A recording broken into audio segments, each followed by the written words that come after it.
चक्रीवादळाच्या तडाख्याने घरावरील पत्रे उडाली. दळप गिरणीचेही मोठे नुकसान, जीवितहानी टळली. शाहूवाडी तालुक्यातील अणुस्कुरा येथील मुसलमान वाडीमध्ये चक्रीवादळासह आलेल्या जोरदार वारा व मुसळधार पावसामुळे मोठे नुकसान झाले. मंगळवारी पहाटे सुमारे 2:30 वाजण्याच्या सुमारास घडलेल्या या घटनेत मुबारक साटविलकर राहणार अणुस्कुरा मुसलमानवाडी यांच्या घरावरील पत्रे वाऱ्याच्या जोरदार झोतामुळे उडून गेली. तसेच घराच्या चिऱ्याच्या बांधकामाचाही काही भाग कोसळल्याने घराचे मोठे नुकसान झाले.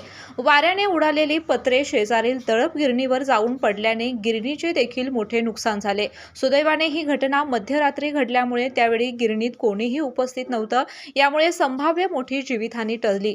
गेल्या काही दिवसांपासून परिसरात सुरू असलेल्या जोरदार वारा व पावसामुळे नागरिकांचे मोठ्या प्रमाणावर नुकसान होत असून प्रशासनाने तातडीने पंचनामा करून बाधितांना आर्थिक मदत द्यावी अशी मागणी स्थानिक नागरिकांकडून करण्यात येत आहे.